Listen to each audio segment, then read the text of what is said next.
Hello guys, good evening, how are you all? Thank you so much for clicking on my video. You are welcome to my channel. Today my colleagues and I were having this discussion in the office, and I felt like it would be a very good idea to bring it here for you, my viewers, because I want us to talk about something very challenging. Not every day Buhari did this, Buhari did that, because man, Buhari is going to be out of the office any moment from now. But tell me, do you think that it is possible for us to one day have, within the foreseeable future, a United States of Africa?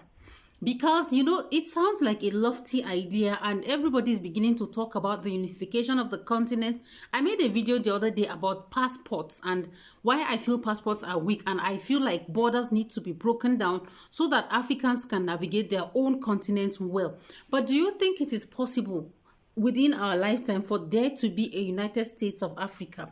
That is the whole essence for today's video. So before we continue, my name is Ajala, and if this is your first time of stopping on my channel, thank you very much for clicking. Remember to subscribe and tell me your opinion on how you think it's going to be like if we're ever going to have a United States of Africa, and if you think that it is going to even be feasible in our lifetime. So the idea of the United States of Africa is not something that they even started talking about now. Up to about 95 to 100 years ago, I think the first person to talk about it was Marcus Garvey, where he talked about how Africans and people who are the descendants of the black race all over the world have to come together under a single umbrella and govern ourselves. And that's a very beautiful idea. But we were under colonialism. A large part of the continent were under colonialism, so therefore we did not really have mouth to talk. But we have Western Africans who were living in the Western Hemisphere that were already talking. We have W.E.B. Du Bois and co, who were talking about the concept of a United States of Africa, and it sounded good. But by the 1960s, when we began to gain independence from the 1950s, I think by 1970, most African countries had already gotten their independence. But why didn't we start then to do the process of unifying the continent and breaking down barriers? I think one of the reasons is because of the principles of Uti Posiditis. Back then, because most of the first generation of African leaders, Kwame Nkrumah, Julius Nyerere, and all those our founding fathers were very proud of, they were afraid that the continent was going to descend into chaos. So they brought about the principle of Uti Posiditis. Uti Posiditis simply means that we should preserve the existing borders. So that was one of the reasons why most countries retained their borders as at the time of independence. So now I don't think that, because I have the benefit of hindsight, right? So we have seen the consequences of Uti Posiditis, and I think that's one of the reasons for some of the civil wars that Africa had to endure, because we are largely tribal in nature, we are largely clannish in nature. Okay, and most of these borders were just drawn mechanically by white people. They sat on the table and literally partitioned the entire continent to themselves. And that's just it. They didn't take consideration the lifestyle of the people, those who were pastoralists, which territory was which. So sometimes an entire territory was cut into two. Some people found themselves in Kenya, some people found themselves in another country, some people found themselves in Rwanda, some people found themselves in Burundi, and today that's just the way it became. Okay, and those borders have been largely preserved till today. But we're talking about breaking down those borders. Have we ever thought about the consequences of breaking down the borders today? Something that has been here for up to 60 years. What do you think? So some of the issues that I feel like, I wrote down some of these points, okay? So by 2009 anyway, the first person who began to talk about practical steps on how we are going to do that, how we're going to need to break down borders and form our own country, a very big, giant country called the United States of Africa. By 2009, when Muammar Gaddafi became the president of the African Union, that was when they began to try and see if they could do take concrete steps towards breaking down the borders and then let us form our own continent. One of the first things that he proposed was that we needed to have our own currency that was backed by gold, not by the US dollar.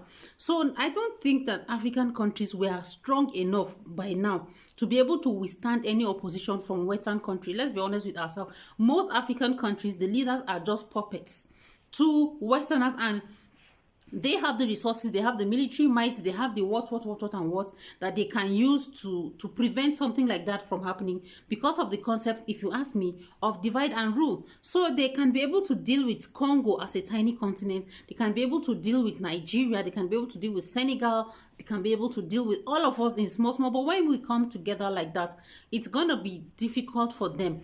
And then look at how we've even been able to handle the continent on our own from independence till today. Tell me, guys, if you're listening to me from wherever you are watching me from, tell me one African country that has strong institutions, whether judicial institutions, electoral institutions, economic institutions, whatever it is. Tell me one African country today that is standing strong on its own. Let me give you 2 seconds. Yes, any as far as I can think of, none.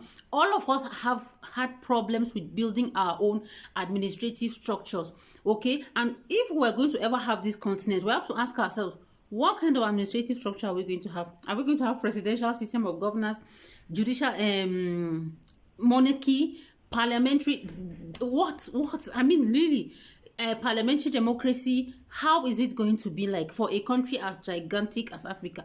Remember that we are largely clannish by nature. What guarantee have we got that Africans are not going to start the whole, do you know the way we all do it in our countries? It is my turn to rule. Emi Loko, according to somebody in Nigeria, say it is turn. The other people say it's their turn. This person is not from my tribe, therefore I can't support him and all that. What guarantee have we got that whatever is plaguing tiny African countries right now is not going to continually plague us when we come into that giant federation? Look at Nigeria, for example. It's a country of 200 million people. Me, I don't like all these their estimates that they say Nigeria were 235 million. What now? No, I don't think so. But anyway, we have about 200 billion people and we are unable to govern ourselves. Let's be honest. That country, Nigeria, is just roughly the size of Texas.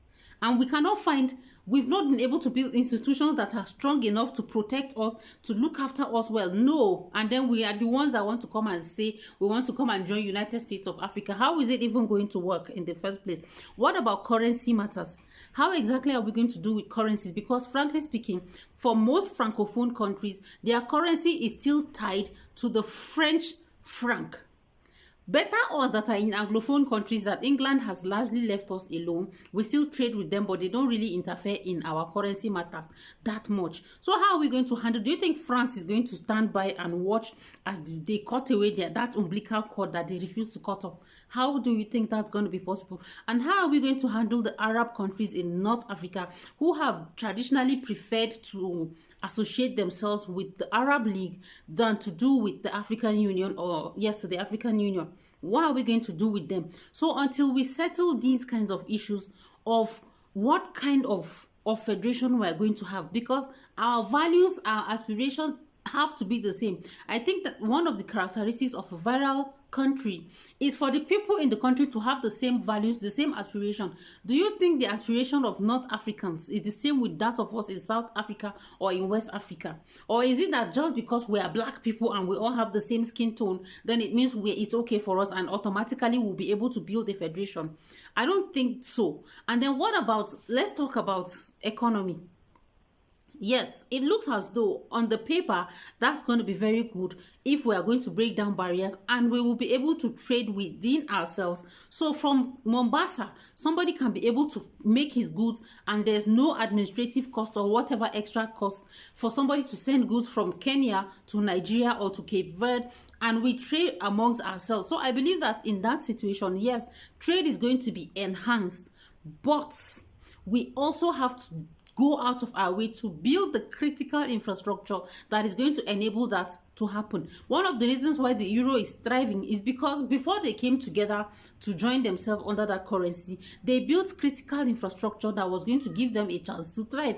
But for us, we have over 50 different currencies in Africa. So which one of them are we going to? And each of them even has their own different strengths. So which one of them are we going to adopt?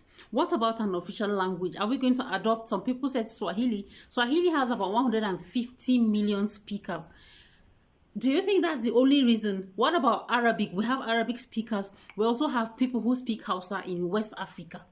Okay, so me, what about even an army? What about army? Which army are we going to? How are we going to build an army?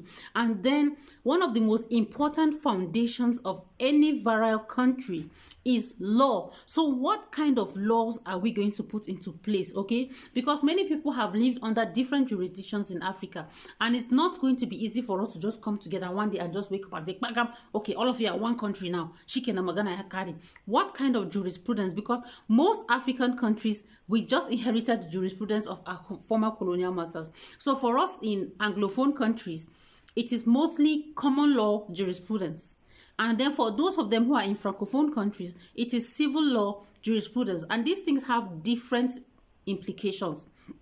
So before we sit down and romanticize the idea of a United States of Africa and how beautiful the motherland is going to be, and everybody is going to come, you know, Black Americans will all come back, I think that we first have to make the continent ready for that. We could sit down and make it a long-term plan that in the next maybe 50 years, this is our plan. We want to be able to break down borders. One of the first things that we need to do, for me, and that's one of the reasons why I align with whoever are the people who are drawing the foreign policy of Nigeria. They said that Nigeria, Ghana, and Kenya were one of the countries that oppose it. Sorry, Nigeria, South Africa, and Kenya were one of the countries that oppose an idea of a United States of Africa. And I agree, because people in Africa are largely illiterate. So we could spend the next 20 years, 2 decades at least, investing, imagine the entire sub-Saharan Africa, investing massively in education of people. When we educate and economically empower our people, especially women, then we can be able to have a robust debate about whether or not we want to stay together as a continent. You subject it to a referendum, then give the people a right to make informed decisions. Okay, because right now, if you tell people to come and vote on something like that, people who are illiterate, they don't understand the implications of what they are saying. They don't understand how something like that is going to affect their currency and affect their life as they know it. So until we invest massively in education and economic empowerment, so that people will not be making decisions out of a hungry stomach, because as they say, an empty stomach is a very bad advisor. For me, if people go hear my own, one of the first things we need to do is to shelve that idea for now. Yes, it's beautiful, it's lofty, but for me, it is impracticable. For now, it is impracticable. Until we get to that point where we are massively educated, and I mean a sound education, we are massively educated, we are massively economically empowered, then good, we can begin to talk about uniting the continent. We can begin to talk about breaking down borders and bringing ourselves all under one single unified passport. I don't know if what I said made any sense to you. Please let me know in the comment section what your opinion is, whether you think it is even feasible and which side of the divide you belong to. Because for me, no, let us not, it is sweet for mouth, but it doesn't look practicable for now. I'd like to know your opinions in the comment section. I will be waiting. Like this video, because that's going to help with the algorithm, and I would really appreciate it also if you will subscribe, comment, and tell me anything you want to tell me. If you want to contact me, also my email and my other contacts are going to be in the description box. Thank you so much for listening. I'll see you all in my next video. Have a nice day. Bye bye.